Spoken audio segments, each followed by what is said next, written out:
여러분 반갑습니다. 방금 소개받은 전문입니다. 강을 바라보면서 내가 어떤 생각을 갖고 있는가에 따라 강이 전혀 다르게 돼요. 예컨대 퇴계 같은 경우는 승산은 어찌하여 망고에 유수는 어찌하여 주야에 거치지 않는다. 우리도 이같이 하여 망고상승하리라.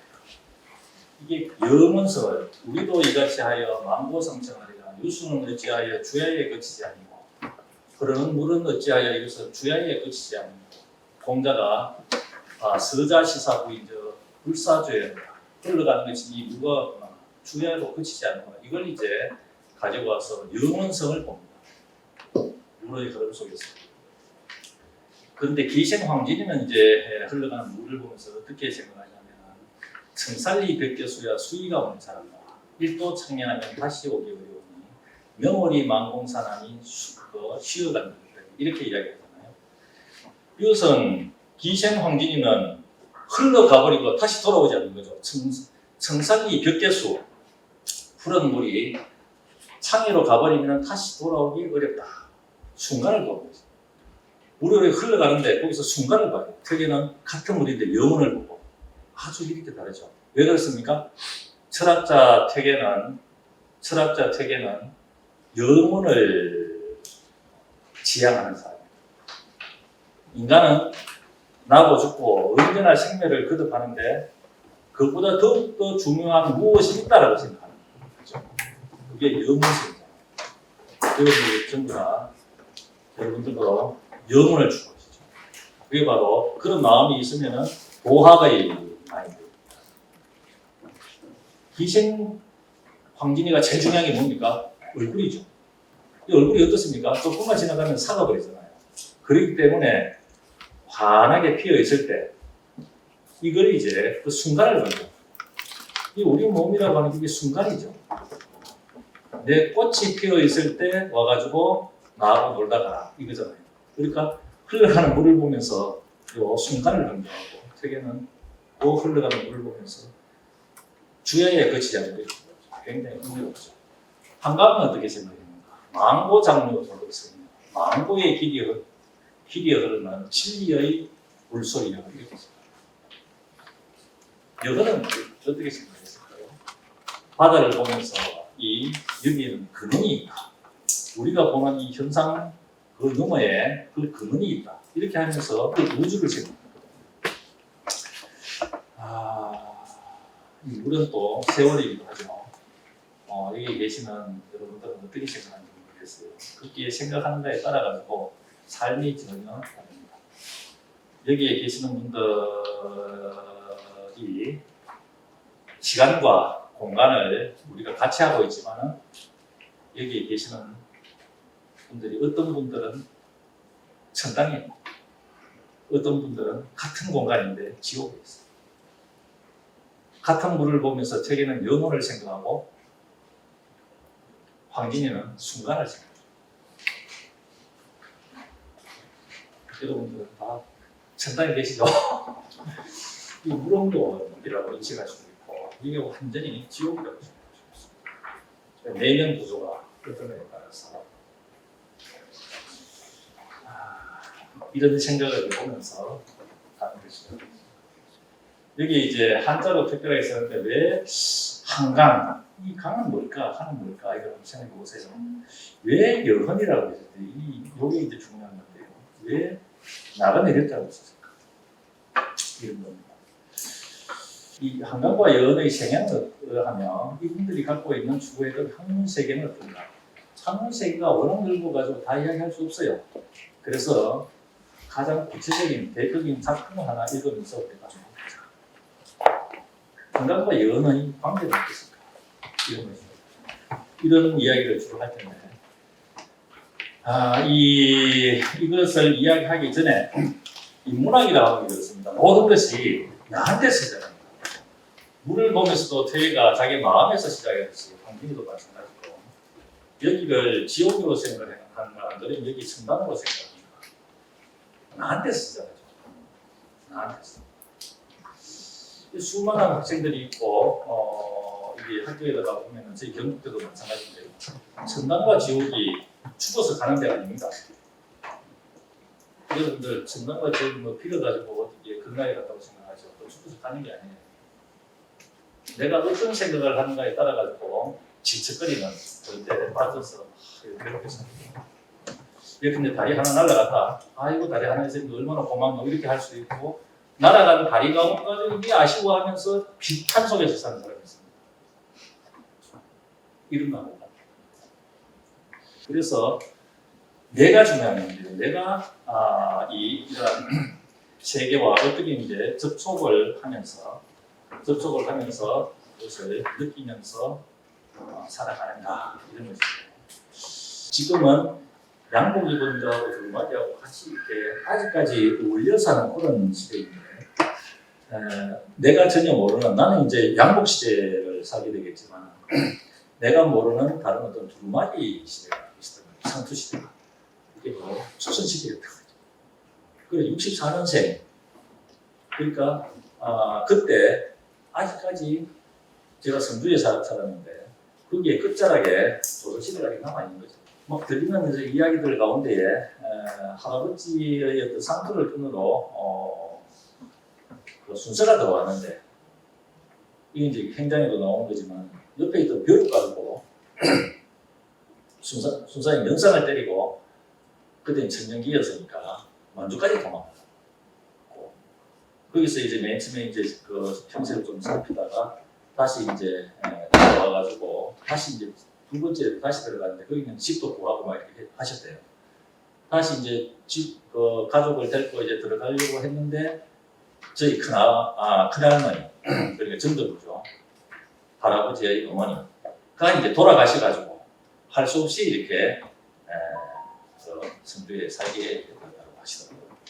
그래서 거기에 이제 계약금 걸어놨는 이런 건 다 이제 날리고 이렇게 사셨는데 제가 모르는 역시 일제강점기가 상투를 자르려고 하는 사람과 잘리지 않으려고 하는 사람의 그 전통과 그게 이제 근대잖아요. 전통과 근대가 맞물려가 막 부딪히고 싸우는 이런 시대가 있습니다. 그리고 제가 이제 그 할배한테 글을 배울 때 이제 보면은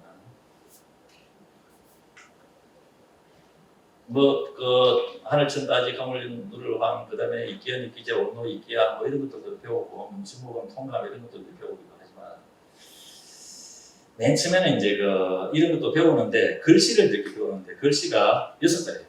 영송을과 지법 영자는 기경자 송나라 송 창과 갈지 영송을 세을 과 창과 갈지 법법 이 6자를 배우는데 조만한 셰필로 이렇게 써줘요. 그러면 그게 이제 큰 붓으로 이렇게 그리고 그리고 맨 처음에는 이 셰필로 이렇게 써 주시더라도 제가 그 위에 뭐 고작질을 한다고 잘 안 되니까 저를 안아가지고 이렇게 가르쳐요.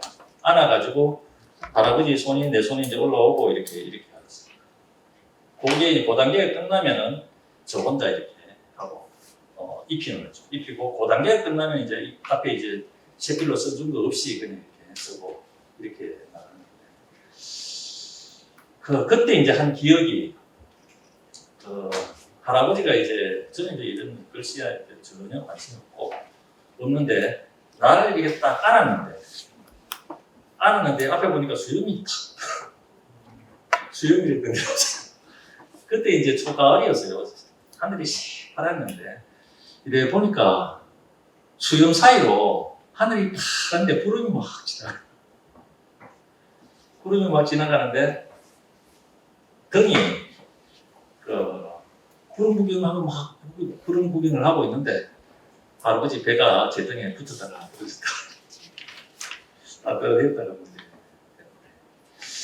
근데 이게 이제 격대 교육인데 다른 거고 글자 가르치는 거 이게 사실은 필요 없어요. 필요 없다기보다도 가르쳐 줬기 때문에 제가 그걸 가르치면 바쁘게 하지만 여러분들도 마찬가지고 저도 마찬가지인데 어려운 시기가 오잖아요. 예컨대 이쪽으로 가면은 조금 더 쉽고 이쪽으로 가면은 규칙을 지키기가 이제 굉장히 고달프고 이게 헷갈릴 때가 있죠.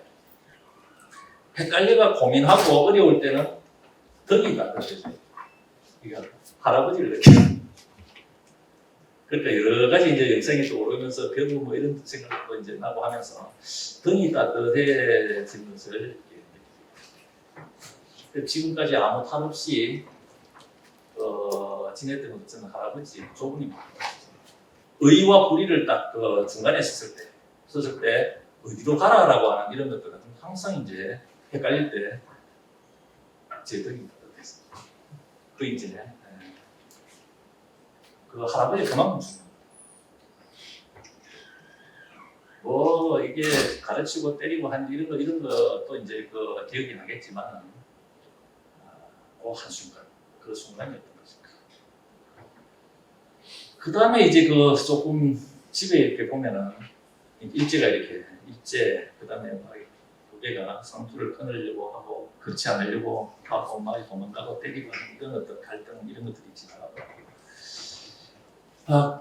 그 지금처럼 여름이 되면은 이 불을 방에 못 대잖아요. 그래서 아마 그런 많이 해보셨을 거예요. 바깥에 아궁이를 만들죠. 바깥에 아궁이를 만들어서 국도 끓이고 밥도 이렇게 하는데 저희 집도 마찬가지예요. 바깥에 아궁이를 만들었는데 거기에 아궁이에 불을 떼면서 굴뚝을 어떻게 만들까? 이게 불이 이제 잘 나가야 되니까 그 굴뚝을 뭐로 만드냐면 다양한데 우리 집에는 그게 이제 우리 그 선생님께서 학교에 계시는데 그때 어디서 구해오셨는지 뭐를 가지고 이렇게 굴뚝을 만드냐면 호탄 껍데기 그런 거 해보셨죠? 호탄 껍데기 굉장히 커요. 6.25 때 썼던 거. 호탄 껍데기로 하고 저희 집만 있으면 이거 옆집에도 그래요. 이게 전쟁이 있습니다. 유지막지한 전쟁이 있습니다. 그 다음에 이제 그 큰 방, 작은 방이 있고, 그 이제 그 대청마루가 있고, 그 앞에 보면은 이 큰한 어떤 그 분유통이 있었어요. 꼭 혹시 보셨는지 모르겠어요. 분유통에는 종이로 만들었는데, 종이에 거기 보면 연어가 막 쓰였어요.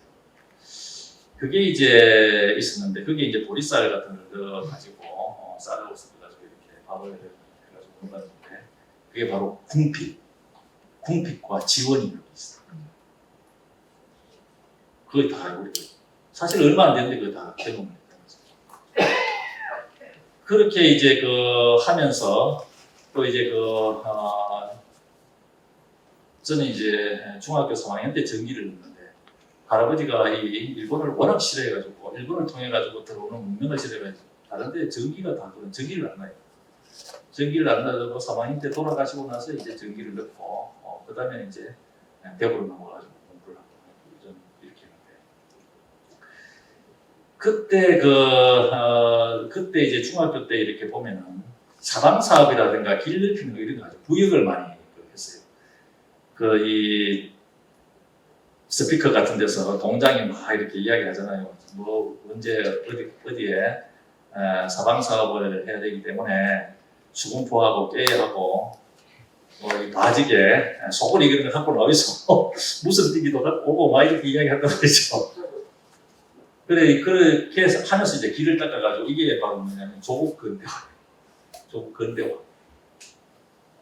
이렇게 하고 학교 다닐 때도 보면은 학교 다닐 때 다른 데는 그런지 안 그런지 어떻게 잘 모르겠는데 조그마한 학교에 나왔는데 거기 보면은 6학년 때부터 1학년까지 다 어디에 모여요. 우리 학교에서 교장선생님들이 시키는 것 같아요. 다 모여가지고 어디에 모이면은 6학년 앞에 서고 깃발을 들고 그다음에 저 뒤에 이제 1학년이 있었는데 키가 이렇게 되죠. 근데 줄을 서가지고 그런 거예요. 그래 줄이 이제 제대로 안 서잖아요. 안 서여지죠. 뒤에 보면 흔들려고 이러니까 그러면 줄을 맞추어서 어떻게 가느냐. 어른들 같은 경우는 구호를 맞춰서 하나 둘 이렇게 발을 맞춰가겠지만 그것도 안 되니까 새끼를 하나 줘가지고 새끼를 잡고 새끼를 잡으면 줄이 되잖아요, 그죠? 그리고 우리가 새끼를 잡고 쭉 가면은 저쪽에 인천에서도 새끼를 잡고 한 무리가 나오고 솔산에서 나오고 이래가지고 학교로 쭉 들어가거든요. 그때 불렀던 노래가 뭐냐 하면은 예비군 노래. 어제 용사들이 다시 훔쳤다 이런 백마고지 메모부대 용사들 이런 거 있습니다. 그리고 방공교육 뭐 이런 거 있습니다. 이렇게 하면서 이제 대학교 와서 이제 민주화 운동 그러면서 이제 우리가 사는 것이 있었고 다시 변화되어 갔는데 이 과정에서 우리 집안에 이제 내려왔던 이런 이야기들 가운데 하나, 여기 이제 본론에 들어가는데요. 여흔에 대한 이야기. 한강과 여흔, 여기에 아마 이 주제를 보고 한강 집에서도 오시는 것 같은데 아마 여흔집 잘 모르겠는데 여흔집에서도 이제 몇 계실 수 있어요. 이 심각한 조선 후기에 그래서 늘 보면 여흔 집안을 비판하고 여흔은 굉장히 중요한 인물이거든요. 그런데 이 두 분이 이제 인적 관계인데 그때 그 금블록이 바로 뭐냐면 제자의 문인놀인데 그거를 만드느니 못 만드니 그 안에 이제 문집 만들면서 문목이 있어요. 문목. 선생한테 이제 묻는 것. 그게 이제 무걸 정사에 있어서 그걸 이제 바탕으로 해서 만들려고 하는데 다 해놨는데 그 여한 집안에서 와가지고 청년들이 와가지고 깨고 그러면서 보니까 집에 돌아다니는 어떤 기록물 가운데 하나가 재판에 있던 자료들이 막 이렇게 아직까지 제가 갖고 있는데 마지막에는 그러니까 얼마나 답답했으면 이 싸우다가 안 되기 때문에 아무것도 모르는 이런 상황을 모르는 법에 호소하겠습니다. 법에 어쨌든 호소해가지고 보니까 우리 집안에 또 선송을 했더라고요. 그전에는 또 뭐 굉장히 더 곤란한 이런 부분이 있어서 그러면 지금 문집이 어떠냐? 문집 같은 데 보면은 금블록에 여건이 또 안 나타나요. 근데 그 과정이 앞에 적히고 하여튼 이런 복잡한 문제, 그러니까 여건하고 이제 한강과의 어떤 관계성 속에서 이게 왜 이렇게 되었는가 이런 것들도 많이 이제 들어요. 그러면서 복잡한 어떤 생각을 가지고 이런저런 어떤 자료를 보면서 그 이후로 대학원 올라와서 남녀 공부하고 지난 시간에 말씀드렸죠. 제가 남녀를 공부했는지 남녀이 갖고 있는 칼 이미지하고 테리가 갖고 있는 대화 이미지 이러한 것들이 그들로 구성되어 있는 인과 의로 구성되어 있는 염남화 거기에서 대부분 굉장히 중요한데 그래서 이제 이러한 생각을 가지고 우리가 한번 보겠습니다. 옛날에 여기서 제가 이제 말씀드린 퇴계남명이라든가 그다음에 한강 이거는 다 단계로 보면 술을 했거든요. 퇴계 같은 경우는 70세까지 사시고 남명은 72세까지 사시고 한강은 78세, 여호는 84세까지 사셨어요. 그러니까 정치의 어떤 바람을 타면서 굉장히 어떤 조정에서 높이 있었던 이런 사람들 같은 경우는 나이가 좀 적어도 괜찮은데 큰 학문을 한 사람, 공자도 그렇고 이 수를 하는 거죠. 인자 수하듯이. 그러면서 이제 제자들이 이제 그룹이 형성되고 그 제자 그룹이 형성되면은 그렇게 자연스럽게 그분의 학맥이 전해지고 하는 이런 부분들이 있어요. 그래서 이제 여기 영정이 있는데 한강 영정은 없어요. 없는데 제가 이제 경대에 있으면 그때 대학원 때 보니까 도서관에 역대 인물 사전이 있는데 거기에 최초로 한강 영정을 제가 이제 발견을 해서 그때 너무나 하여튼 감동스러워가지고 진짜 그런지 아닌지 몰라요. 하여튼 어쨌거나 한강의 상이 있었어요. 그래서 그거를 지금 돌아가셨습니다만 담수에 계셨던 담수의 회장으로 계셨던 정원용 선생한테 보여드리고 이렇게 해서 그것이 기반이 돼가지고 영정을 만든 이 동파관을 쓰고 있어요. 이 얼굴은 많이 이제 변화되고 거기에서 기반을 해서 이렇게 어쨌거나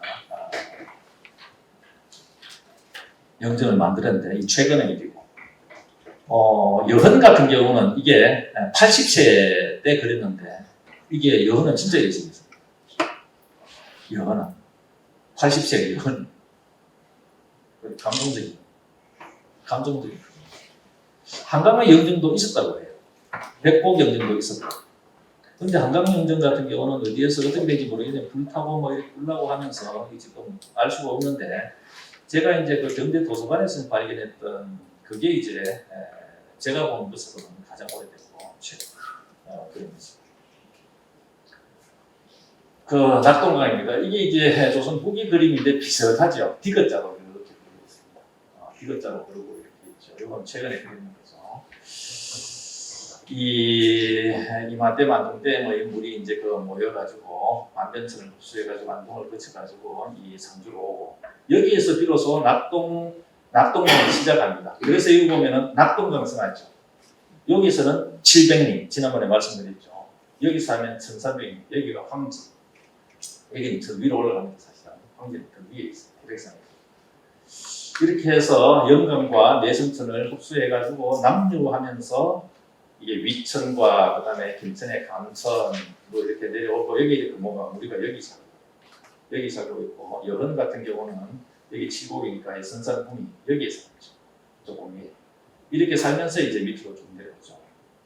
회천 그다음에 황강, 합천 그다음에 여기에 남강 다시 이제 동류를 해서 이쪽으로 밀양강 그다음에 양산천을 흡수해가지고 다대포로 빠지는데 여기에 있는 물들은 전부 다 서류하고 이쪽에 물들은 전부 다 동류하고 이쪽 물들은 전부 다 남류하고 이 사천에 여기 와룡산에 있는 이 물들은 북류를 합니다. 그러니까 낙동강은 한 방울도 다른 데로 빠져나가지 않고 전부 다 이 낙동강으로 흘러들어요. 이걸 가지고 이제 성호이익은 아까 지난번에도 이야기했고 제가 아까도 말씀드렸습니다만 성호이익은 신라가 천년을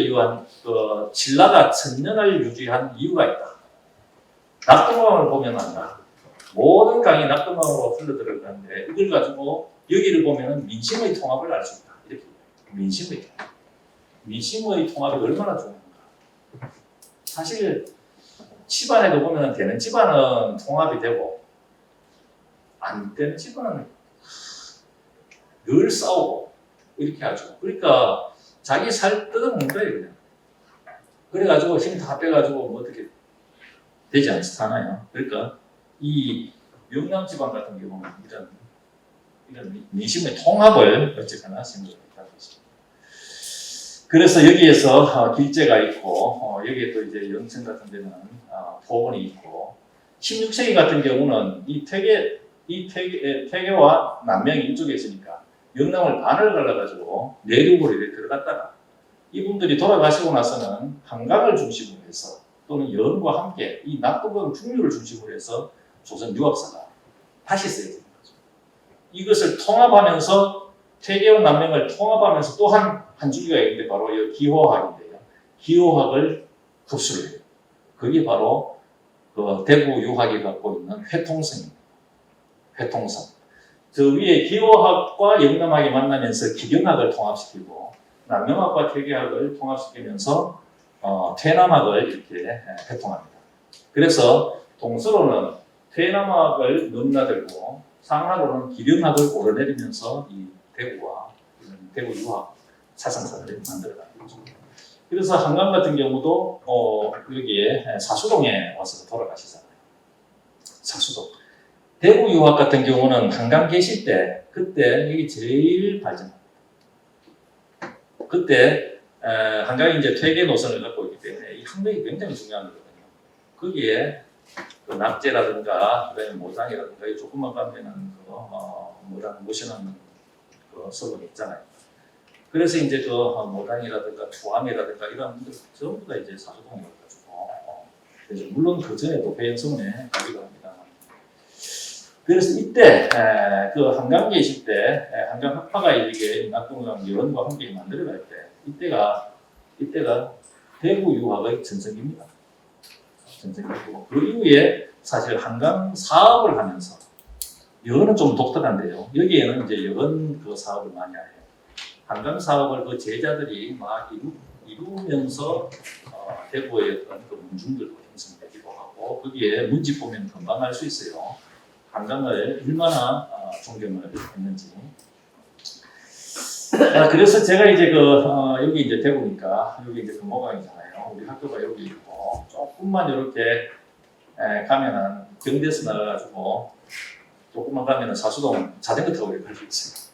토요일 날 공부하다가 자전거 타고 이렇게 끝까지 가보기도 하고 그러니까 한강이 사수동에서 계실 때 대구의 어떤 그 유학적 맥락을 다시 이제 저렇게 성찰해 봐야 된다라고 이런 말씀. 자, 이분들이 생애는 어땠는가 한번 이제 조금 구체적으로 보겠습니다. 이분들 두 분은 11살 차이가 11살. 그러니까 사울리에서 태어나고 여기 이제 인동에서 이렇게 태어났어요. 제가 좋아할 때부터 인동, 남산 많이 들었어요. 부정적인 거죠. 이 두 분이 이제 그 집안끼리 갈등을 하고 있습니다. 그리고 이제 한강이 15세 때 취생몽사탄이라고 하는 시를 썼는데, 취생몽사. 우리가 사람하고 태어나가지고 취생몽사하면 안 되겠다. 취한 채 살고 농사. 꿈 속에서도 흐리뭉텅하게 이렇게 죽어서는 안 되겠다.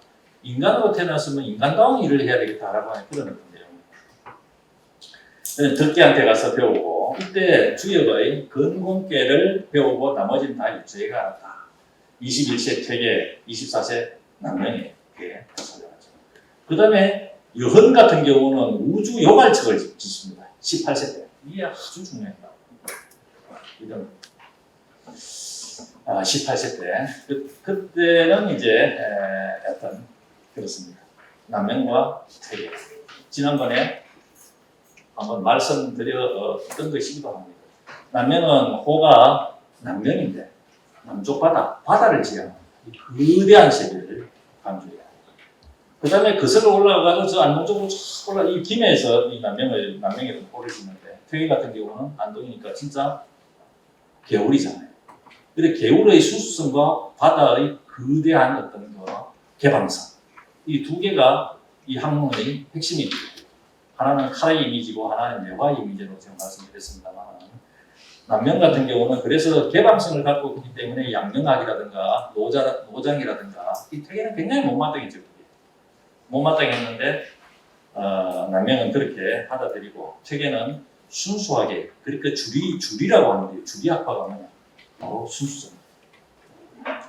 그래서 매화를 그만큼 좋아하고 매화만큼 순수한 게 됐어요. 그래서 천상학자죠. 퇴계학은 나중에 한번 그 번역된 게 많으니까 한번 보세요. 놀랍습니다. 그 정치함이다. 그냥 우리가 한두 마디로 이분들을 비판할 수 없어요. 근데 공부 안 하는 분들이 뭣도 모르고 막 비판하죠. 조금만 읽고 약간 진지하게 한번 접근해 보세요. 세계는 놀랍습니다. 그때 이제 한강이 38세 때 청년흥감입니다. 그래 뒤에 청년흥감이 되었는데, 그때 선생은 38세였고, 그때 상이 임금이 불러가지고 보고 물어만하기를, 이황과 조식은 그 학문이 어떠하냐 이렇게 물었어요. 물으니까 선조가 물으니까 대답을 했어요. 황은 모는 덕후이 학수나, 이 퇴계의 학문입니다. 이게 많이 인용돼요. 덕이 두텁고 학문이 순수해서 배우는 사람들이 가히 입심이 가히 쉽게 찾아서 들어갈 수가 있습니다. 그러니까 퇴계의 어떤 공부는 굉장히 정치하기 때문에 순서가 잘 있어요. 순서가 하나, 둘, 셋, 넷, 뭐 도레미파 이렇게 있듯이 하나 더 배우고 나서 뒤로 옆에 가고 이렇게 어떤 정리가 쫙 돼 있고 들으면은 싹 다 이해가 됩니다. 근데 성질 급한 사람은 좀 답답하죠. 성질 급한 사람은 답답해. 한 2학년 정도 했는데 뭐 조금 안다 싶으니까 6학년 갚고 싶고 이렇잖아요. 되게는 그게 불허. 그게 안 돼요. 근데 퇴계가 이제 그 귀를 땡겨가지고 이건 이렇다 저렇다 이렇게 이야기를 하는 이런 과정을 사실 이야기하는 거죠. 그 안에 내용이 굉장히 덕후학술. 근데 남명은 어떠냐? 뭐는 특립독행, 특별히 쓰고 홀로 행하는 거죠. 딱 남명의 기칙 나오죠. 이게 자덕적 요소입니다. 자기가 스스로 깨우쳐가지고 실천을 통해가지고 책도 중요하긴 하지만은 책을 기반으로 해서 자기 스스로 깨닫는 게 있어요. 배우는 사람들이 난이위여야 이 요점을 잡기를 어렵게 생각합니다. 그래 남명을 한때 뭐를 묻고 한데 이게 질문의 어떤 과정 속에서 뭔가를 서문답하지 툭툭 던지는 이런 것들이죠. 핵심적인. 그러니까 그거를 이제 파고들면서 스스로 깨쳐라. 이 이제 자덕증후군. 이 남녀는 이런 공부를 했고. 근데 수영을 예를 들면 남녀 같은 경우는 그냥 풀장에 던져 넣어버려요. 그래가지고 막 물도 맞고 이렇게 하면서 막 이렇게 선수가 되는 이런 형이고. 태희 같은 경우는 이렇게 해야 된다 얘야 하면서 막 자기가 시범도 보이고 가르쳐주고 막 이렇게 하는 이런 스타일이에요. 근데 무엇이 사실 더욱더 중요한지는 사실은 몰라요. 그런데 학자 입장에서 보면은 제가 이제 교수의 입장에서 보면은 태희가 더욱더 처음은 중요하겠다. 조금 이제 궤도에 올라와 있는 사람한테는 뭐 잘 모르겠지만 스스로 터득해 가야 되는 부분이 있는데 맨 처음부터 던지 넣어보면 물에 빠져 죽잖아요. 그런 어떤 생각도 들기도 하는데 하여튼 여러 가지 생각이 듭니다. 미수가 한강생 문집서 어렸을 때 여기 이 퇴계와 남명을 이해하는 핵심적인 부분 덕후학순, 특립독해. 이 남명의 기질이 확 느껴지는 거죠. 지난번에 제가 칼 이야기 했을 때도 남명의 특립독행이 했던 이런 부분 나오잖아요. 또 연못 이야기 이런 거 보면은 되게 어떤 이야기들이 느껴지죠. 조인도의 취정록 이 여건의 제자인데요. 이분 보면은 선생은 17, 8세에 이미 뜻이 대사업에 있었다. 조그마한 자질구레한 뜻이 있는 것이 아니라 대사업에 있었단 말이죠. 이 대사업에 있으면은 큰 사업을 해야 되겠다 이런 생각을 갖고 있으면 조그마한 거 다 이게 어려움들이 다 지나가요. 근데 조그마한 어려움에 이제 치우쳐 있으면은 큰 사업을 보지도 못할 뿐만 아니라 여기에 이제 휩싸여가지고 자기 인생을 망쳐버려요. 그러니까 어릴 때 17, 8세의 청소년기, 이 청소년기에 사실 모든 것이 결정납니다. 제가 봐도 그래요. 그때 이제 뭣도 모르고 있던 이런 것들을 사실 현실화해가는 그 과정이 그 뒤에 이제 있는 것이죠. 17, 8세 지금 고등학생이잖아요. 고등학생 때 어떻게 공부했던가. 약간 늦으면 대학교 다닐 때. 이때가 전부입니다. 그 이후로는 힘도 안 될 뿐만 아니라 맨 처음부터 무지막지하게 그렇게 상상을 할 수가 없어요. 그래 막연하게 하늘 바라보면서 꿈꾸었던 어떤 청소년기의 어떤 이런 상상력 이게 이제 굉장히 중요합니다. 그래서 이 시기에 아이들한테 너무 뭐 이렇게 해라 저렇게 해라 하면 안 돼요. 아이를 망치는 거예요. 아이들이 우리 생각보다 훨씬 더 중요해요. 가만히 놔두니까 여흥 같은 경우는 이 커다란 생각을 가지고 그러면은 커다란 사업이 뭐냐? 이거죠. 변이 성현자기 옛날 성현들로 스스로 기약했다. 이것으로서 기약을 이게 뭐냐면 내가 성인이 돼야 되겠다. 수는 하였냐며 여는 하였냐. 순임금은 누구이며 나는 어떤 사람인가. 유비자 약시하리라. 순임금처럼 하면 순임금처럼 되리라. 이런 생각. 내가 성인이 돼야 되겠다. 지금 생각해보면은 우리가 나이 때 보면은 이게 정상적인 말이 아닐 수도 있어요. 근데 17, 8세 때 이런 꿈들은 엄청난 거죠. 이런 꿈이 있어요. 17, 8세 때 청소년기에. 그러면서 자꾸 짜가리는 거예요. 사실 현실로 하다 보니까. 그러니까 학자들도 이렇게 그래도 이런 생각을 가졌기 때문에 이만큼 됐을 거예요. 그러니까 부력이 일선일의 성명 하나의 조만한 선과 하나의 어떤 그 제주로서 이름을 이루려고 하지 않는다. 자기 전공, 지금 보면은 자기 전공이로 있어가지고 전공만 하면 다른 건 몰라도 된다 하잖아요. 박사가 희한해요. 박사가 넓을 박사인데 협사가 아니면 박사가 될 수가 없어요. 좁게 공부하지 않으면은 박사를 받을 수가 없어요. 그러니까 이게 심각한 문제가 있는 거죠. 박사는 박사여야 되는데 모두가 하나의 주제를 가지고 정통하는 이걸 주장하거든요. 그래 하다 보니까 옆에는 절벽이에요. 이게 왜 박사입니까? 협사지. 이런 것들이 이제 하나의 어떤 전공 영역이에요. 그런 것으로 이름을 이루려고 하지 않았다. 그래서 손수 우주요갈첩이라고 하는 것을 지었다. 우주요갈첩. 그러니까 17, 8세 때 우주요갈첩. 이 우주가 어떻게 구성되어 있을까? 여기에서 인간은 어떻게 살아야 할까? 어떤 것을 해야지 성인이 될 수 있을까? 이런 생각을 했다는 거죠. 취직 어떻게 할까? 공무원이 어떻게 할까? 이런 걸 생각하면서 지금 대학생들, 고등학생들을 공부하잖아요. 근데 자기는 생각이 이만한데 조만한 거 이런 생각을 하고 이런 걸 부모들이 다 이렇게 자꾸 막 이렇게 이야기하잖아요. 아이를 망치는 거예요. 조금 실패해도 괜찮아요. 또 거센 시련 같은 그런 게 올 수 있는데 큰 사람은 그 시련 때문에 더욱더 높이 대궁이 높이 올라서 구만리 장천을 나가는데 왜 그렇습니까? 거친 바람 때문에 그래요. 거친 바람이 없으면 대궁이 될 수가 없어요. 우주여발초 17, 8세 때 이걸 만들어가지고 그 종목이 대체로 10개였는데 거기에 뭐를 쓰나요? 서우기 말화에 그 끝에 쓰기를 능주 천하제일사업 능이 천하에 제일 가는 사업을 할 수 있어야 방미 천하제일 인물 바야흐로 천하의 제일이라는 인물이 될 수 있다. 그렇죠. 공무원, 회사 이런 거 이야기하면 안 돼. 천하제일 사업을 할 수 있어야지 천하제일 인물이 될 수 있어요. 여건의 꿈을 한번 보시죠. 꿈의 크기. 여건의 꿈의 크기. 그래서 이제 한강 같은 경우는 31세 때 동강의 추천을 받아가지고 이 예빈시 탐보는 대민강은 나가지 않고 이때 이제 한강 정사를 들게 돼요. 한강 요때부터 이제 한강이라는 호를 씁니다. 31세 때. 그러면서 한강 가야산은 이제 유감하기도 하고요. 그다음 요때 이제 여헌은 뭐냐면은 여헌이 한강이 이제 그 큰 형이 괄이고 그 다음에 둘째 형이 규고, 한강은 구거든요.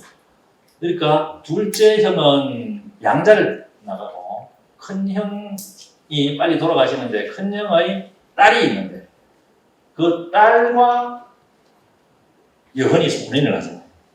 그러니까 한강의 질서예요. 한강의 질서고 그 혼주 역할을 한강이 합니다.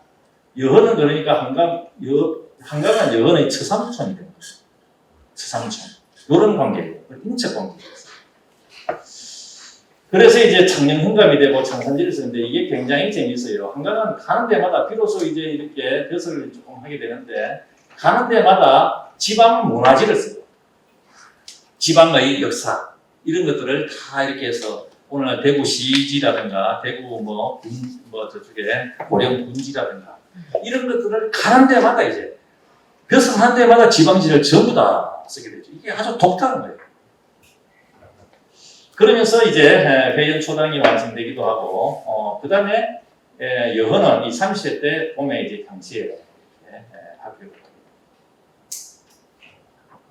그러면 한강은 왜 한이냐? 이 두 가지 의미가 있는데 하나는 추자가 자기 어머니 축씨가 돌아가시고 나서 정사를 하나 짓는데 그게 한천 정사예요. 그래서 이제 주자학을 배워가던 한강은 자기 어머니 그 부모님들 묘소 이제 앞에 짓기 때문에 역시 한천의 한이다 이렇게 문집에서는 설명하기도 하고 그리고 주자학고 관련된 거고 그다음에 하나는 세한연우의 지 송백지 구조야 그러니까 실행이 있고 난 다음에 그 사물의 본질을 알 수 있다 이런 말이잖아요. 날씨가 추위가 와야지 송백이 뒤에 치는다는 것을 안다 라고 하는 그런 측면에서 이걸 썼다 이렇게 이야기합니다. 이 한강대는 지금도 있죠. 한강정사가 있었던 그쪽에 한강대가 있고 그 강은 바로 이 돌벼락을 이야기합니다. 돌벼락. 그러면서 아까 가야산에 이제 올라갔다고 했는데 이런 이야기를 해요. 이것도 아주 유명한 말이죠. 책을 읽는다라고 하는 것은 산을 유람하는 것 같다. 유등산 미반이 지자하고 산을 올라가는데 반쯤 올라가지 않고 거치는 사람도 있고 두루두루 돌아다니기만 하고 그 산수의 정치를 알지 못하는 사람도 있다. 그렇죠. 가가지고 막 허대기는 하고 산에 가가지고 그 산의 그 맛 있잖아요. 맛. 오솔길의 맛. 이런 것을 모르는 사람이에요. 그래서 책을 읽을 때도 보면은 책의 어떤 그 맛을 아는 사람이 있고 이리저리 막 이렇게 넘기기만 하고 봤는데 그 맛을 모르는 밥 먹을 때도 마찬가지죠. 몇 숟가락 끓더라도 이 맛을 아는 사람들이 있고 막 이렇게 꿀꿀 넣어가지고 밥을 먹기는 먹었는데 맛을 모르는 사람들 그런 걸 생각해 보시고 반드시 필야, 지기, 산수 지치래요. 그 산수의 정치를 알아야지 바야흐로 가히 산을 유람했다고 할 수 있다. 책도 마찬가지죠. 책도 그 책의 맛을 알아야지 바로 책을 읽었다라고 할 수 있다. 이런 이야기. 그러니까 산에 올라가는 것은 바로 책을 읽는 겁니다. 운동해서 건강해지는 것은 덤입니다. 그 행복과 그 에너지는 바로 이런 정치를 알아야지 느껴집니다. 그러면서 이제 그 산의 어떤 정치가 될까. 그 다음에 이제 그 여헌은 32세 때 청주 정씨 부인이 돌아갔어요. 몇 년 못 살았죠. 그리고 나서 37세 때 야로 송씨 부인하고 다시 본전을.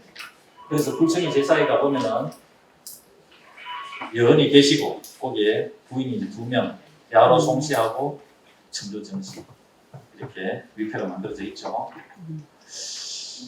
이때 이제 임진왜란이 슬슬 일어나려고 하는데 이때 이제 그 한강은 그 전에 91년에 49세 때 강원도 통증 군수가 되고 여헌은 그 전옥수 참봉이 대신에 나아가지 않고 뭐 이런 어떤 상황입니다. 그때 이제 그 임진왜란이 이렇게 일어나고 한강은 군수로 있었기 때문에 독려해가지고 강원도에서 의병을 일으킵니다. 하고 그냥 선비로 있었던 여헌 같은 경우는 외란이 일어나서 금산에 피난을 이런 과정. 그러니까 39세, 38세, 아니 50세, 39세. 그 다음에 이제 그 42세 때 비로소 보원내 현감이 여헌이 되고, 그 다음에 54세 때는 그 한강은 이제 강원도 관찰사가 되고, 이때 여헌 같은 경우는 한강 54세 때 여헌은 43세였는데 이때 보원 현감으로 계시다가 사직을 여러 번 해도 성락이 안 납니다. 그래서 이제 직을 치우고 그냥 내려와 버려요. 그래서 이제 그게 이제 문제가 생겨가지고 의군부에 잡혀가가지고 옥살이도 하게 돼요. 잠시 그렇게 하다가 이제 풀려나가지고 이 밤에 이렇게 울거를 하는데 여기에 이때 여헌설을 씁니다. 이때부터 여헌이라는 호를 썼다는 거죠. 그때 이제 다시 흥해가지고 관에서 바다를 바라보면서 바다라고 하는 이 파도의 선상, 바다의 광막한 이걸 바라보면서 그 근원을 떠올립니다.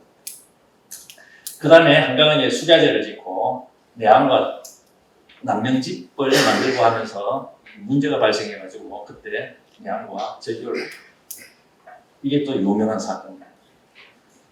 그리고 이제 그 여헌 같은 경우는 50세 때 의경 전령이 이제 되고 한강서정은 저 무hul로 들어가 맨 처음에 1차적으로 이 내항을 피해가지고 좀 더 깊은 지금 김천입니다만 그 당시에는 성주예요. 그때 무hul로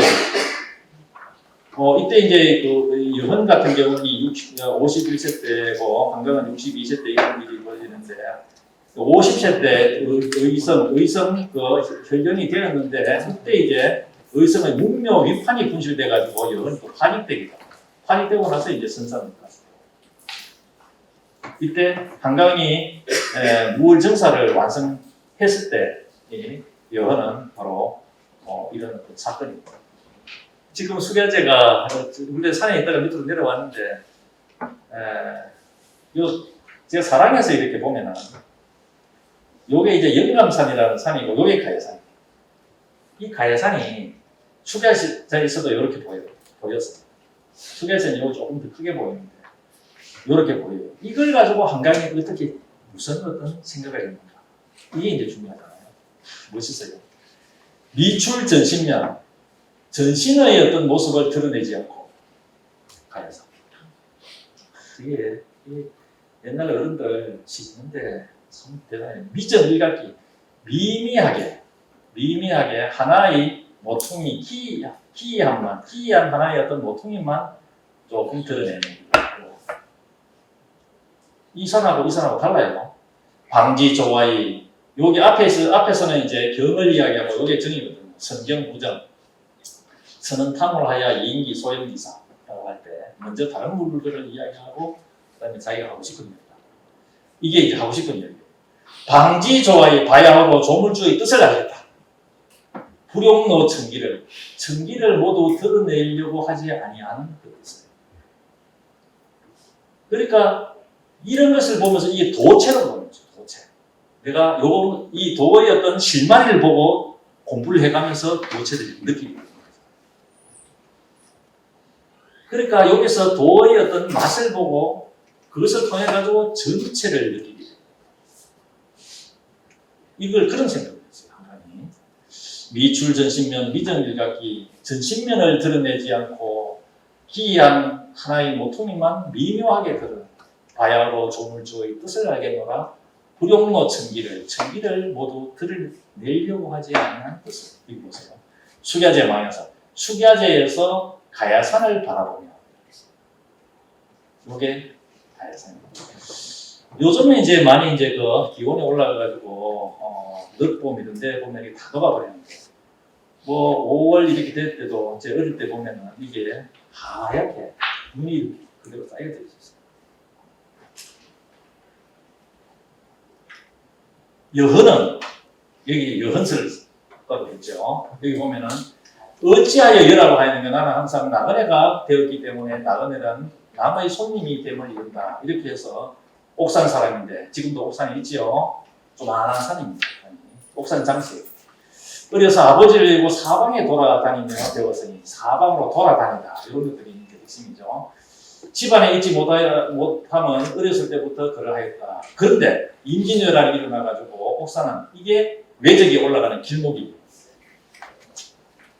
또 나의 집은 길가에 있으므로 도망하여 달아남이 남들보다 가장 먼저였고 집이 병화에 불타서 다만 빈터만 남아있다. 그리하여 나는 외국가 물러간 뒤에도 고향으로 돌아오지 못하고 막 떠돌아다녔다는 거예요. 친척에 의탁하거나 그렇지 않으면 친구들에게 이렇게 의지해가지고 처자를 이끌고 이리저리 떠돌아다니면서 살았다. 한 해에도 서너 번 이렇게 다니는데 동서남북 점처 없이 없는 사람이 되었으니 나그네 됨이 그 누가 나보다 더 한 자가 있겠는가. 이와 같다면 여헌이라고 고하는 것도 마땅하지 않는가. 늘 떠돌아다니는 전쟁이 일어나가지고 그게 뭐 다 집안이 깨져버리고 친구한테 갔다가 친척한테 갔다가 이렇게 이 떠돌아다니는 뭡니까? 여헌은 이걸 가지고 괴롭다 이렇게 안 하고 이걸 가지고 자유로운 상상입니다. 그러니까 이거를 어떻게 생각하는가에 따라 가지고 완전히 이제 다르게 해석할 수 있어요. 아까 제가 다리를 이야기했습니다만 다리 하나 남아 있으니까 고맙다 할 수 있고 떨어진 다리 그리워하고 막 이렇게 신질나게 그러니까 자기 인생을 파괴하는 수도 있어요. 이거는 오히려 이러한 것들을 자기의 역량으로 키운다. 그러니까 이 우주적 생각, 10개도 주역의 10개도 있습니다. 또 관해설을 40-70대 짓는데 오늘날 나와 함께 이 바다를 구경한 자들은 다 형체가 없고 기운이 큰 것으로 인하여 그러니까 형체가 있고 기운이 있는 큰 것 기운이 느껴지는 이 바다가 느껴지죠? 바다를 만질 수 있잖아요. 그런데 이것을 통해서 형체가 없고 기운이 없는 그 큰 것을 알아야 또 그 큰 것이 그 큰 것은 그냥 되는 것이 아니라 작은 것을 싸움으로 말미암아 커지고 깊은 것이 얕은 것을 합함으로 말미암아서 깊어짐을 안다면 오늘 내가 이 구경한 것을 어찌 이 바다뿐이겠는가? 이 바다를 통해서 그 훨씬 그 이전 구를 거대하게 인식하는 이런 게 중요하지 않겠습니까? 이 사람 사귈 때도 말이죠. 마찬가지예요. 이 사람이 갖고 있는 이런 어떤 형상이 있지만 그 사람의 그 이전과 그 사람이 생각한 그 이전과 그 이유가 있어서 그거를 이제 아까 방기 조화의 불용노 증기라고 했듯이 그거를 바탕으로 해가지고 우리의 어떤 굉장히 거대한 것을 이해하죠. 근데 우리는 그냥 사람하고 이번에 하다가 이 사람 됐다 안 됐다 이렇게 해가지고 폐기처분해요. 해버리고 뭐 이렇게 하는데 그런 것들이야. 그러니까 여헌은 자기의 어떤 역량을 어려운 대로 또 보는 대로 자기 역량을 키우는 이런 어떤 힘이 있었죠. 옛날에 근데 있었어요. 받아보면 아이고 시원하겠다 이런 것들도 있겠지만 쌓여가지고 된 거다. 강이 모이고 그 강은 심해가 모이고 이래가 쌓이가 된 거다. 이 형체가 있는데 이 형체 있는 것보다 더 큰 것이 형체가 없는 것들입니다. 이런 생각을 한 거죠. 이런 생각을 이때 했고, 그 다음에 1605년 63년 때 회연 초당이 그 임진왜란때 사라졌는데, 그때 이제 다시 이제 복수를 하고, 아들이 없어가지고 여헌 같은 경우는 이때 장의를 양자로 그러면서 한강 선생은 64세 때 이런 서원들을 배양하게 되고, 이게 이제 일두, 그 다음에 남명, 그 다음에 한원당 이런 서원을 배워. 그 다음에 이제 여헌 같은 경우는 그 선산에 지금 종가죠. 모원당을 지키고 이제 전쟁이 다 끝났죠. 그러면 이제 이게 안동 부사가 65세 때 됐는데 이때 65세고 64세 때인데 그때 여헌이 한강을 모시고 뱃놀이를 이게 이제 굉장히 중요한 사항.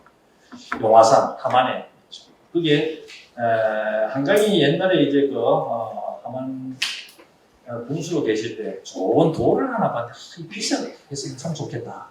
옛날에 그렇게 봤는데 잘 못 찾겠어요. 그래서 이제 배를 띄워가지고 잠수부를 동원해서 한번 찾아보기도 하고 그러면서 같이 이렇게 일을 벌기도 하고 이런 어떤 뜻입니다.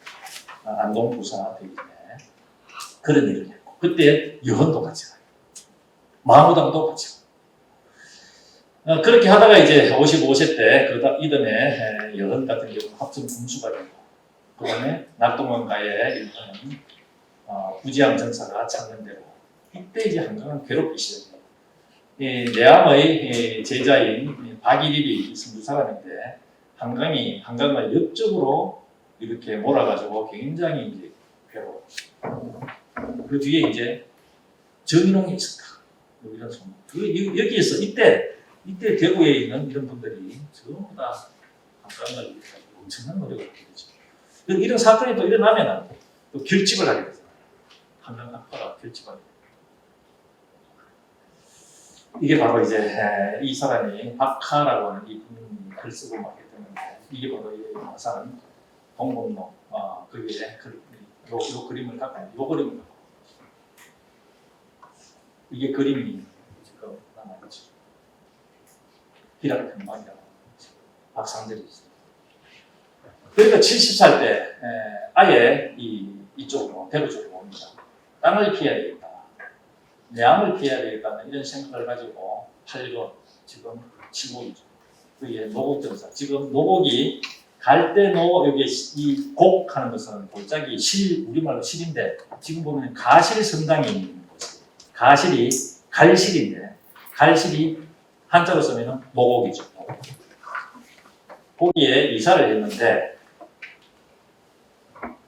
얼마 안 있다가 불 다 태우고 그때 이제 하늘이 나를 버리는가 보다 하면서 평생 동안 지었던 책들이 다 불에 날아가고 길제를 그때 그 직전에 여헌 같은 경우는 고산서원에 봉안을 지었고 근데 73세 때 중풍으로 오른쪽이 그 마비가 돼요.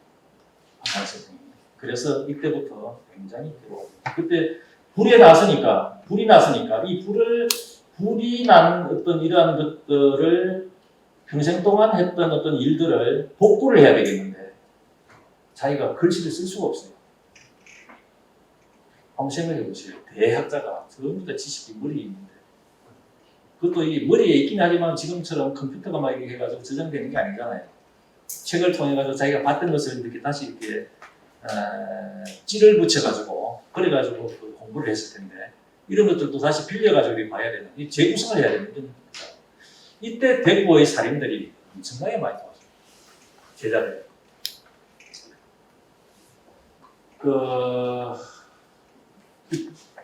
부가족이기 때문에 여기 이제 사수동에서 여기 지경제에서 돌아가시는 사양정사 지경제에 돌아가시는 그날 아침에 오선생 예설, 황경 선생이 여러 가지 책이 있습니다만 제일 끝까지 안 놓았던 게 바로 오선생 예설 분류라고 하는 책이에요. 그걸 이제 중풍에 이제 오른쪽이 마비됐으니까 왼손으로 막 겨우겨우 이렇게 하면서 그 다음에 이제 이게 쓸 수가 없잖아요. 그래서 이제 사람들 불러가지고 그걸 이제 완성시키가 가거든요. 그거 지금 남아있죠. 남아있는데 그 제자들이 얼마나 고맙겠어요. 그래서 돌아가시는 아침에 이렇게 보니까 그 전에 그래 해놨겠죠. 제자들이 누구나 했던 고마워가지고 이름을 위패를 만들어가지고 종이에 써가지고 벽에 다 붙여놨습니다. 무채아, 무게, 기마, 뭐 이렇게 붙여놓는데 한 사람이 이렇게 삐뚤락한 거예요. 그래 불러가지고 그 자제를 불러가지고 저걸 좀 바르게 해놔라. 그 대학자의 마지막 그런 모습을 볼 수가 있죠. 지금 사수도 없고 이제 이때. 그래 중풍에 와가지고 이제 사형정사를 조금 옆에 지금 사수동에 짓고 그때 또 이제 울산 초정으로 가게 되고 3년 전인데 이게 76세 때 그래서 이제 지금 이제 돌아가시고 71세 때 행장을 짓고 이때 이제 시호가 내려오고 시호가 내려온다는 것은 국가적 어떤 문제가 우리 흔히 이야기하는 불천이 가는 거죠. 불천이. 그 다음에 이제 그 여헌 같은 경우는 동부 성지고 채직되고 부원이 되면서 대상, 한강 선생도 대상을 했습니다만 대상을 이때 시강원에 나가서 제자를 대하라고 이게 여헌이었죠. 그러면서 이제 호란이 일어나가지고 영남 호수사로 이제 명을 받기도 하고 그 다음에 이제 이조 참판이 되기도 하고 이런 어떤 과정을 여헌이 그렇죠. 그 뒤에 한강 이미 돌아가셨으니까 신도비가 만들어지고 뭐 온갖 서원에서 뭐 문집도 만들어지고 서원에서 전부 다 한강 선생을 봉양하였죠. 한강에 가신 데마다 전부 다 한강의 덕이 그러니까 굉장히 그러거든요. 거기에서 모든 사람들이 생사들 특히 이 청년 같은 경우는 생사당을 살아있는 분인데 너무나도 그리워해가지고 살아있는 분에게 사당을 만들어가지고 주문. 그러니까 그리워하는 그런 일이 있어요. 여기 보면은 그런 걸 알 수 있어요. 이 덕이 능력이기 때문에 가능하겠죠. 산행서원, 도동서원 이렇게 하고 결국은 회연서원이 1690년에 이렇게 사의 되고 국가 공연이 됐다고 했어요. 근데 여헌 같은 경우는 이때 83세 때 호란이 발발해가지고 의방으로서 근황을 하게 되는데 돌아가기 직전이에요. 그래서 그런데 이제 이 외놈한테 인조가 항복했다는 소식을 듣고 지금 죽장의 이방촌으로 들어가요. 세상에 이제 다 싫은 거죠. 들어가서 결국 이때 만옥제에서 돌아가시게 돼요. 문구를 해와서 고향으로 금오산 아래 장사를 지내는 이런 과정을 그렇죠. 아까 제가 한번 잠시 봤던 조영도가 취정록을 이때 완성하면서 여헌과 있었던 일, 자기가 봤던 일 이런 것들을 다 적고 그게 바로 우주사업 이런 것들 그러면서 여헌도 그 뒤에 오산서원이라든가 인고서원, 천국서원 이런 데 배양을 되고 역시 시호, 문공이라고 하는 시호가 내려오고 그 뒤에도 이런 서원에 배양이 되고 동락서원, 신도비가 있고 그렇기 때문에 신도비가 한강의 제자인 유숙부목이 신도비를 씁니다. 그러니까 한려는 굉장히 이렇게 굉장히 맞물려 있어요. 시호가 내려왔던 문강으로 내려왔을 때 교지고 여헌의 글씨가 됐습니다. 자 여기에 이제 회연서원인데요. 이 부분은 회연서원인데 여기에 회연초당이 이제 발전해가지고 회연서원이 되는데 이곳을 한강이 무척 좋아했어요. 그래서 가천은 나에게 아주 깊은 인연이 있도다. 한강과 회연을 얻었다니. 흰 돌과 맑은 내를 종일토록 이렇게 논이 있는데 세상살이의 어떤 일들이 내 마음에 들어올 것이다. 뭐 이런 어떤 시를 지었는데 이 시가 돌에 새겨져 있죠. 여기에 완연대가 있고 요 밑에 가면은 이 시가 새겨져 있는데 이것이 가천은 나에게 이게 제가 탁본.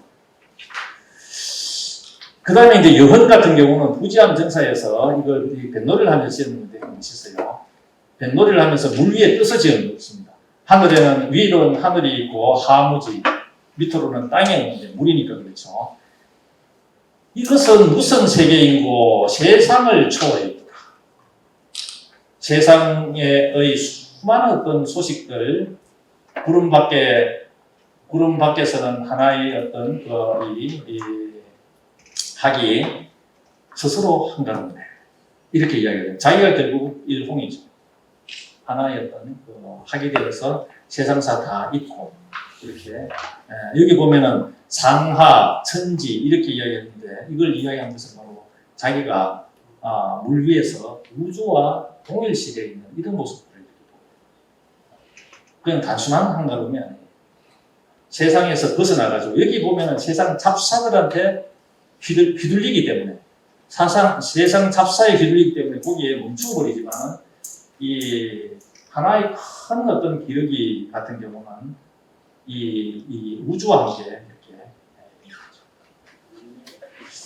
그러면 항문은 어떤가? 바로 한강은 전체 대용, 큰 체를 가지고 있고 큰 쓰임이 있다는 것입니다. 그래서 여헌이 지은 한강의 행장 보면은 반드시 옛 성현의 전체 대용의 학문에 따라서 법을 삼고자 하였으므로 그 뜻이 일찍이 작은 완성에 스스로 안주하지 않았다라고 하거나 그 여헌의 이야기인데 본인하고 같이요. 하나의 작은 완성에 얽매이는 것이 아니라 이 한강 역시 자기가 보기에 우주 사업을 했다. 이런 뜻입니다. 그래서 한강은 국리와 지형 공부를 했던 주자서 전료라든가 종로 그다음에 이런 어떤 성리서를 깊이 있게 공부를 하면서도 여기에 매몰되지 않고 이런 지방지라든가 함주지 같은 경우는 지금 남아있는 가장 오래된 지방지죠.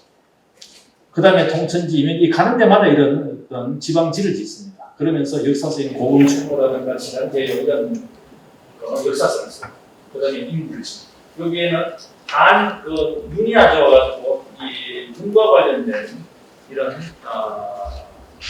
안과와 관련된 책을 씁니다. 그 다음에 임진왜란 이후에 여러 이제 사람들이 많이 사라지고 가니까 어떻게 하면은 이 생산을 잘 할 수 있을까라고 하는 사무인과 관련되어 있는 이런 저서를 남기기도 합니다. 스스로 또 이제 성주의국을 만들어요. 성주의국을 병원을 만들어가지고 사람들을 치료하기도 하고 이런 겁니다.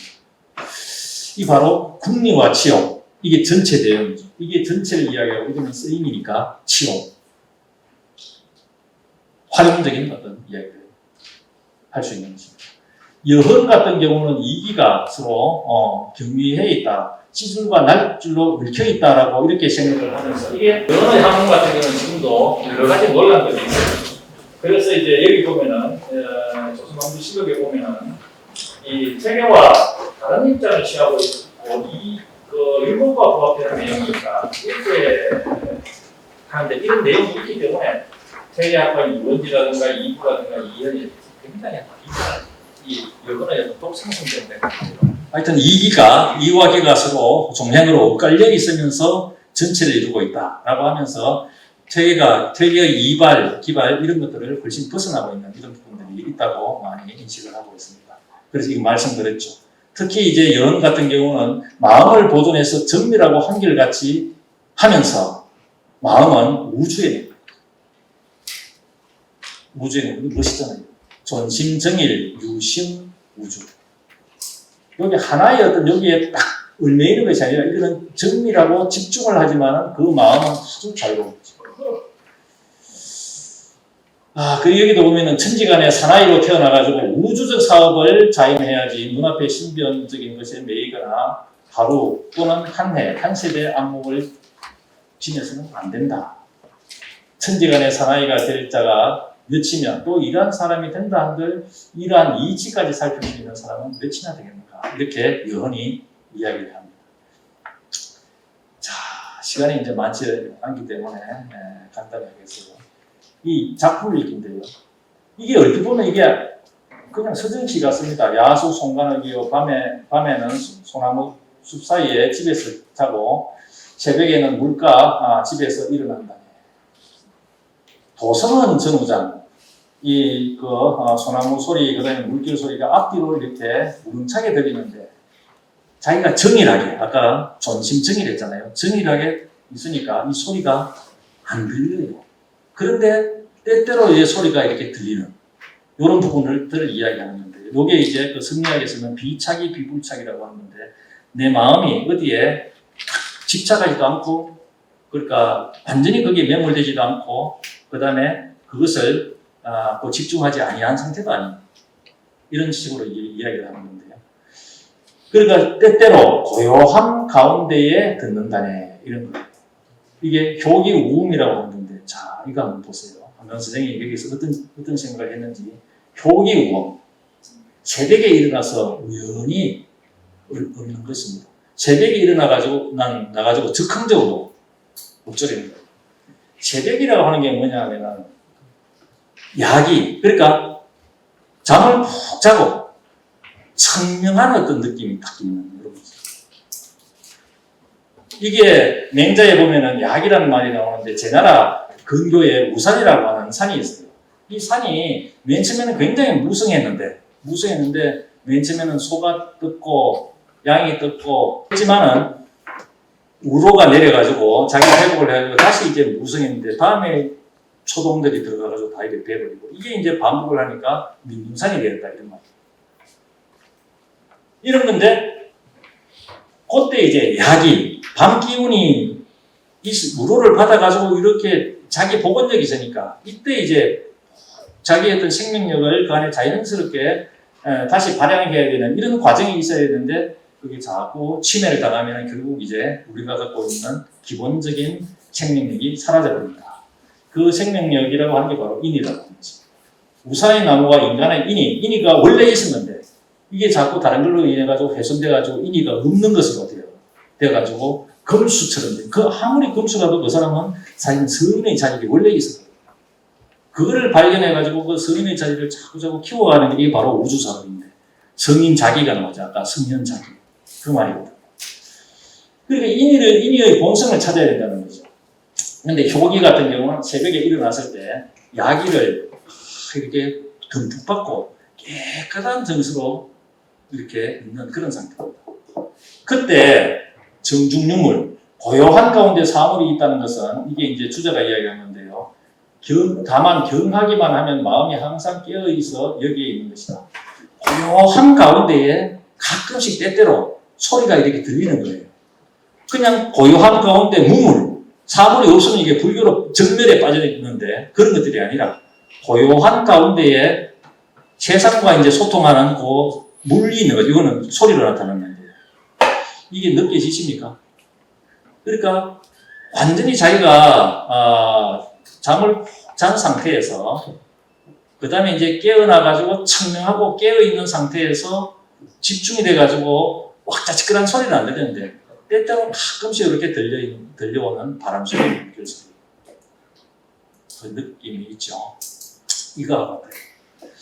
우리가 여러분들하고 있어도 마찬가지인데, 우리한테는 우리 마음속에 뭐가 있냐면은 다 유리병이 있다고 생각해 보세요. 거기에는 물이 이제 가득 담겨 있는데, 거기에 밑에는 티끌도 있어요. 흔들면 이게 부렇게 위로 올라와요.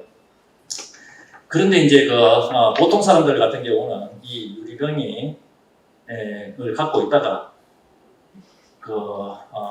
잠에서 깨어나면 이게 찌꺼기가 쫙 깔아앉고 맑은 물이 다 있거든요.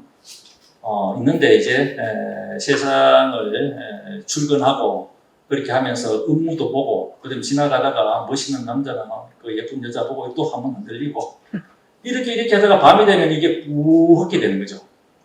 뿌옇게 돼가지고 이제 피곤해지고, 그 다음에 이제 잠을 또 이제 자게 되면 이게 안으로 딱 밑으로 깔아앉고 위에 깨끗한 물이 올라오는 거죠. 이런 상태에서 이렇게 반복하면서 사는 사람이 이제 일반적인 거죠. 일반적인 건데, 성인은 어떠냐 하면, 성인은 아침에 이렇게 깨끗하잖아요. 사물을 만나더라도 안 흔들려요. 밤에도 찌꺼기는 밑에 있고 위에 깨끗한 겁니다. 이게 성인의 상태죠. 이게 자연스러운 겁니다. 그런데 아기는 어떨까? 이게 아침이 되어도 가라앉지를 않아요. 아침이 되어도.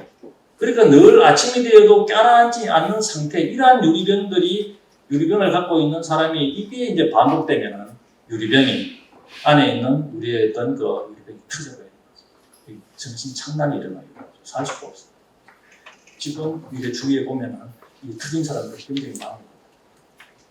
이게 이제 깔아앉고 그 다음에 청명할 때 아까 여기 이제 경의 그 마음이 깨어 있는 상태인데 이때 이제 판단할 때 그 판단이 오는 거죠. 이렇게 올라왔을 때 판단을 하면 전부 다 그런 게 욕심인데 욕심에 의해 가지고 판단이기 때문에 우리 정리를 줍니다.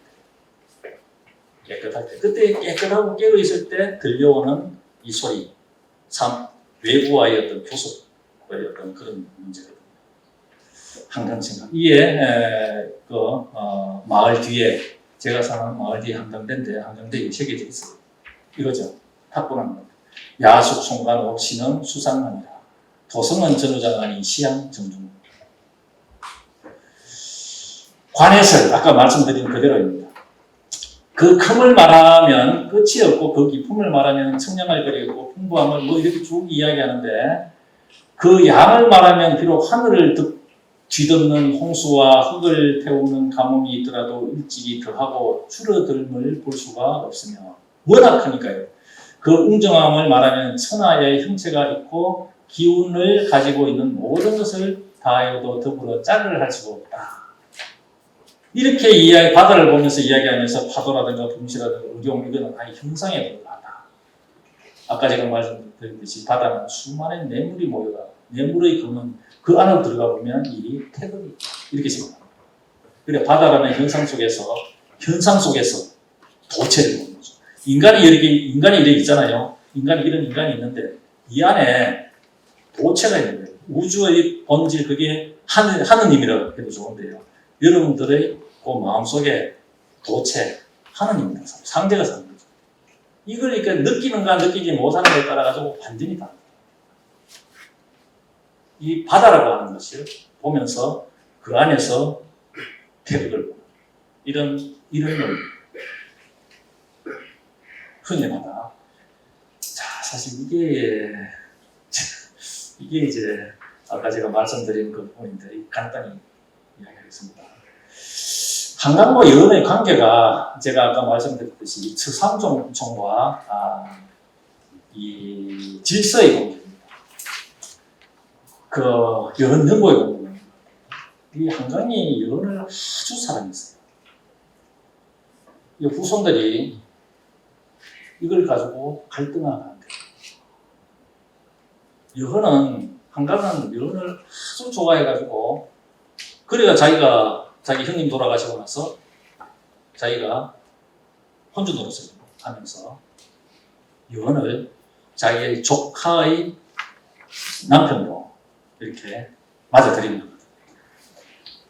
허잠이라고 하는 사람이 있어요. 이 사람이 상주 목사인데 남쪽 지방의 선비 가운데 누가 학문을 좋아합니까? 이게 한강한테 물었어요. 물으니까 한강이 뭐라고 대답하냐면 공자 제자 가운데 학문을 좋아하는 사람이 앉아 한 사람밖에 없는데 어찌 쉽게 말할 수가 있겠습니까? 그렇지만 장나무계가 누구냐면 여은이에요. 장나무계는 학문을 구하고 도에 뜻을 두며 덕행이 순수하고 무르익었으니 훗날 우리들의 사포가 될 만한 사람.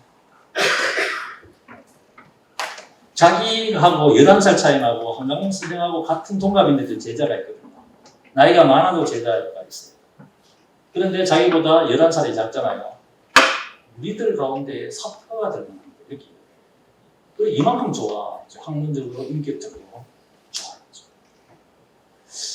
그리고 이 하만에 배를 들고 놀 때, 이때 아까 제가 잠시 말씀드렸듯이 여헌이 한강을 모시고 그때 도원강으로 가서 노시고 이게 여헌의 제자 조인도가 쓰는 취정록에 나온 것입니다. 그때 이제 마무당과 서로 모여서 함께 용화산안에서 배를 들고 노는데 이웃 고을에 와서 모인 사람들이 다 30명 가운데 있다고 했죠. 그러니까 우리 부자 두 사람 하는 게 바로 조임도하고 조임도의 아버지 조식하는 사람이 있어요. 우리 아는 남명조식이 아니라 흑토변의 고들직한 자예요. 두 사람도 함께 이제 여기 참여했다. 용화산 아래에 함께 배를 비우고 노시던 날에 마무당이 이제 한강 선생에게 이렇게 웃으면서 말합니다. 이런 것들이 재밌어요. 나의 소견을 볼 때 여흔이 당신보다 나은 것 같다. 이런 이야기를 해요. 그래 하니까 한강이 영봉의 소견이 옳습니다. 참으로 옳습니다. 이렇게 이야기해요. 그러니까 크게 인정한 거죠. 공부를 그러니까 17, 80대 우주의 모든 것을 내가 다 알아야 되겠다. 내가 성인이 돼야 되겠다. 이런 발언을 한 사람이잖아요. 이런 공부를 얼마나 열심히 했겠어요. 원래 청명한데다 열심히 했겠죠. 이렇게 이야기를 했다는 것입니다. 그러니까 이미 나이가 많이 됐는데 그런 이야기를 하니까 그때 이제 청년고을에 성경침이라고 하는 사람이 고가 작게인데 이 사람이 한강하고 동갑이에요. 그런데 제자예요.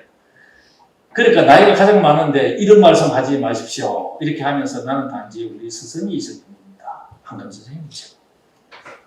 영산에 이제 그 사무에 이배제 이후경인데 곽재우를 보면서 영공의 의로는 이게 서하 사람인데 서하 사람은 엉뚱한 소리 잘하는 거죠.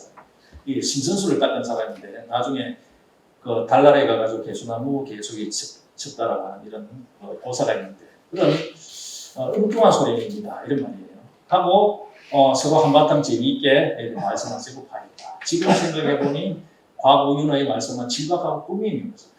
한강 선생의 그 생각은 다 돼요. 또 이제 작게가 이렇게 말한 거, 그 다음에 외제가 또 사람 같다고 배척한 것도 스승을 높이고 도를 호위한. 근데 자기 스승이 보니까 도가 온전한데 그걸 이제 호위하려고 하는 이런 생각을 갖고 있다. 사문의 성대한 모임이 어찌 다시 모임을 얻을 수 있겠는가 이런 이야기를 해요. 그래서 한강이 크게 인정을 했고 여흔도 능력했고 또 이제 이러한 어떤 제자들은 한강님의 도를 아주 극존경했고 이런 부분들을 느낄 수가 있습니다. 그런데 한려시기가 일어나요. 못난 자손들. 그 왜 생기는가? 여러 가지 이제 있는데 한강의 만사에 유흔이 문인 일이 안 하고 질서로 써요. 질서로 쓰고 이 등한 배상룡은 이제 자기는 문인이니까 인적 관계가 아니니까 왜 이렇게 쓰냐 하니까 친친의 뜻이다. 친친은 그러니까 내가 아버지를 아버지로 하고 아버지한테 문인으로 안 쓰는 거 이거 같아요. 그러니까 더욱더 정리로 이렇게 했다는 거죠. 이렇게 이야기해요. 나도 덕을 숭상하는 정성은 결코 그러니까 한강이 이제 덕이 아주 넉넉하고 높았으니까 이 정성은 결코 남에게 당신들에게 뒤지지 않는다. 내가 한강을 이만큼 존경한다. 다만 문화에 늦게 왕래했다. 그래서 내가 선생이 젊었을 때 어떤 일을 했는지는 잘 모르겠지만 문화에 늦게 왕래했다. 그래서 이게 우리 문중에서 보면 문화에 늦게 왕래했으니까 제자 아니냐 이런 이야기. 그리고 이제 이 한강이 여헌이 한강을 이렇게 존경합니다. 또 자기가 문화라고 그러니까 자기 아버지나 또 인척 관계인데 그런 어떤 친친의 어떤 뜻으로 문인을 안 쓰는 거지. 문인은 사실 남이잖아요. 이런 측면에서 이제 이야기를 하는 거죠. 이것도 좀 재밌는데 맨 처음부터 제자들은 이제 흑립을 까만 어떤 삭각 같은 걸 쓰고 이따가 또 이제 시간 지나가면은 지근을 썼다가 다시 이제 백관을 이렇게 쓰는 이 바꾸는 절차가 있는데 여헌은 그때 이제 나이도 많고 해가지고 굉장히 중요한 인물인데 맨 처음부터 백관을 쓰고 나타난 거예요. 그래서 이것도 좀 후세에 좀 이상하다 이렇게 생각을 한 거죠.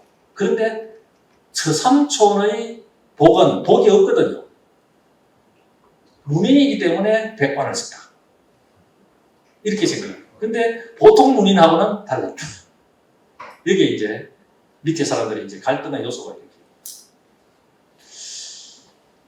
이게 이제 제일 중요한 거예요. 숙종 시절에 허목이 이제 굉장히 중요한 인물이기 때문에 숙종이 이렇게 계시면서 허목이 이렇게 대전에서 나가는 거고 이거 공자가 계셔도 그만할까 이렇게 이야기했단 말이죠. 그래서 허목을 존경했던 숙종이 누구한테 배웠나? 한강한테. 그러면 한강의 유민록을 배우려라.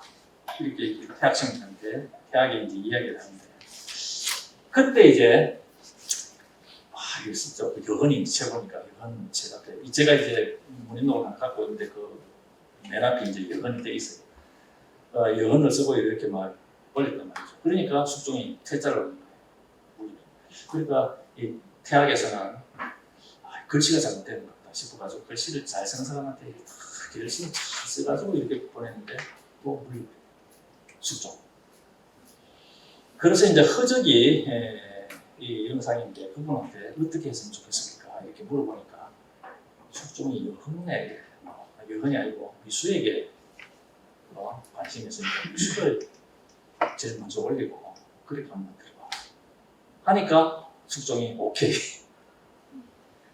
그렇게 하다 보니까 여헌 집안에서는 우리가 한강 선생 제자면 제자가 아닌 것은 내가 아니더라도 여헌 밑에는 못 가겠다. 이래 해가지고 이제 거기서 사단이 나기 시작합니다. 보통 이제 문인록 같은 경우는 전통적인 그 측면에서는 여헌은 당연히 한강의 문인입니다. 전통적인 입장에서는. 그런데 이런 어떤 그 사건이 일어나기 때문에 이제 혹신각신합니다.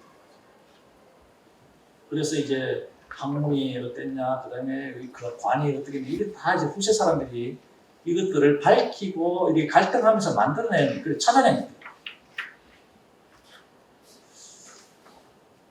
그래서 이제 송시열 같은 경우는 어떤 이야기를 하냐면, 장여는 한강의 문화에 출입했는데 문인인데, 한강이 그를 친구와 제자 그 사이쯤 이거예요. 그래서 여헌 집안에서는 여기에 가깝다고 생각하고 한강 집안에서 여기다.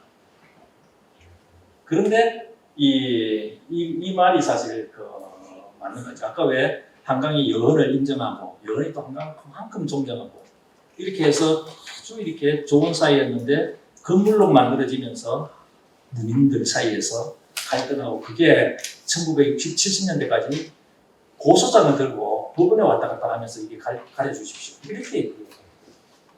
경상도에 보면 이게 많아요. 예컨대 여러분들 잘 아시겠지만은 병호 시비, 이런 반려 시비, 그 다음에 농태 시비, 농암하고 되게 이런 등등 시비가 굉장히 많아요. 그 중에 하나가 유명한 시비가 바로 한강의 여헌이 한강의 제자냐 아니냐를 두고 집안끼리 싸우고 이게 이제 수백 년 됐어요.